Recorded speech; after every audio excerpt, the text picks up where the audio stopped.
The first thing that pops into my head when I hear the word terrorism, violence. Osama bin Laden, the acts of the World Trade Center. Violence, blood, tears.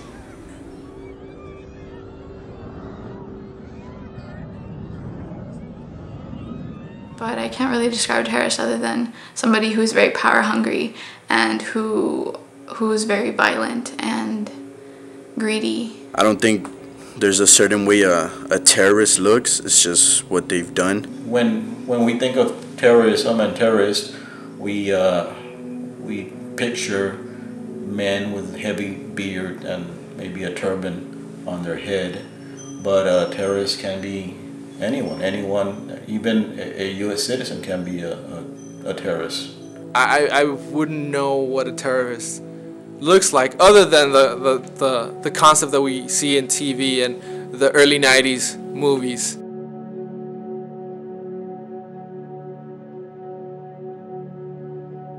My definition of terrorism is anyone that plots an act against U.S. government in order to cause chaos. It's the business or the act of terrorizing people, scaring people in mass, and I think that's what terrorism basically is defined in the media, but I don't think there's a specific definition of what terrorism is. I guess it's more like a word to scare.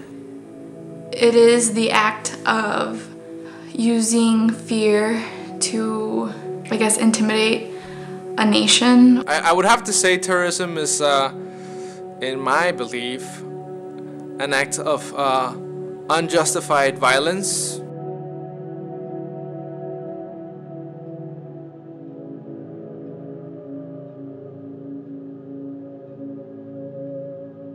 I think the difference between, a story about a criminal act and a story about terrorism is that a criminal act tends to be smaller scale, obviously. For instance, if they shoot someone or shoot several people, it's smaller scale, whereas terrorism tends to be something that involves a lot more people per se, and also affects a lot more people. Perhaps a couple gets shot, and that only affects the immediate family, even though the whole community hears about it.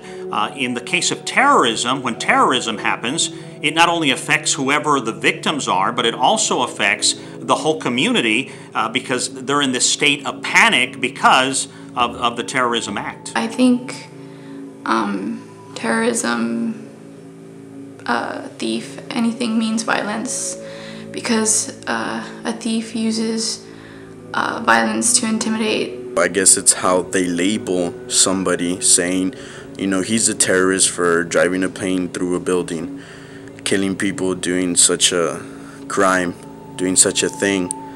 But when someone blows up a building or, does a massacre, they're just known as a killer half of the time.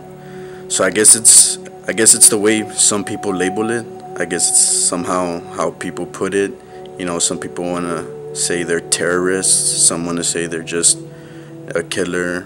I think that the difference between a terrorist and a thief would be a terrorist is acting and plotting against the citizens and to maybe overthrow the government. There's definitely been an increase in terrorism stories since 9/11, and there's a good reason for that, I believe, and that is that 9/11 was the first time that we actually saw an act of terrorism, mass terrorism, right here in the United States, on our own land. In the past, we had seen, acts of terrorism in Beirut. We had seen acts of terrorism in Iraq. We had definitely seen it in places like England and other places in Europe, in Africa, obviously, and in China, and different places throughout the world. But 9/11 was the first time that terrorism actually touched our land, our great nation. And then since then, we've seen an increase in stories because now, we're seeing it in our own backyard. TV is very fast. TV is go in, get say the story, that's it. Let's move on to another story. But it's really an analysis. What we have to do is analyze the situation, analyze the story, and and the context in which that story came about. I mean, I can tell you that, I don't know, Adolfo fell down the stairs because he was too clumsy, you know. But in reality, Adolfo may have fallen the stairs because, you know, there was a wet floor. I know what the media does. The media does, you know, create a lot of controversy, and it just gets the people scared. You know, terrorism, terrorists all the time, and when people hear that, a lot of people, you know, get scared. Media coverage on terrorism doesn't really faze me because I'm still like one of those people that thinks like, oh, that'll never happen to me. Well, I definitely think by putting out stories about terrorism that in many senses we kind of create an uncertainty in the public, but I think at the same time it's something that they need to know. And in fact, I think the number of stories on terrorism has decreased because you know, now the terrorism that we see happening is abroad, so it doesn't touch us on our everyday lives. But you know, I think we need to know that the terrorism continues to happen, that there's a war going on in Afghanistan, in Iraq, and other parts of the world to try to fight terrorism. And I think people, even though it creates that uncertainty in them, perhaps that fear, I think they need to know that it's going on there, or there could be a case where, you know, terrorism returns back to our land, back to the United States.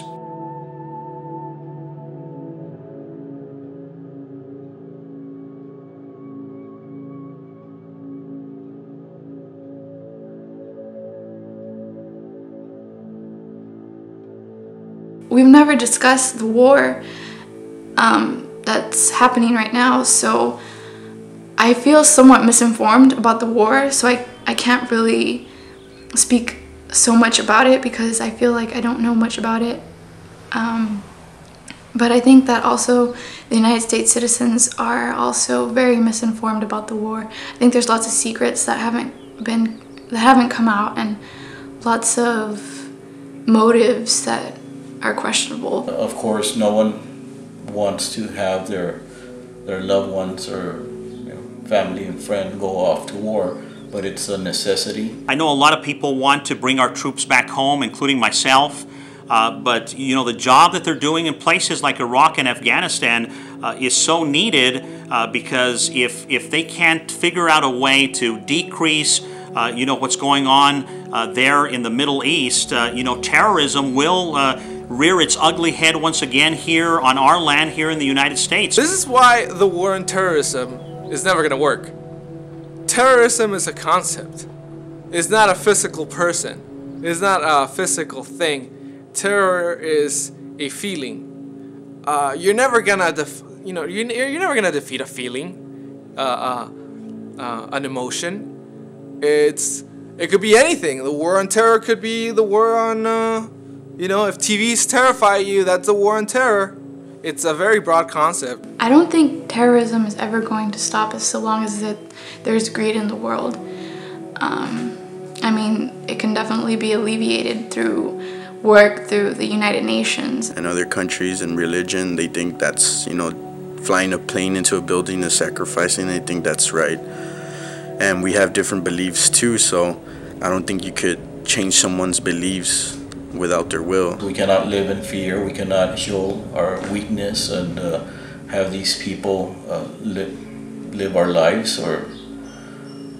So no, I don't live in fear. I am cautious. I try to be more aware of the surroundings of the people around us, and you know, more vigilant. Once you live in total fear, then you can be controlled. I mean, that tells you a lot about America today.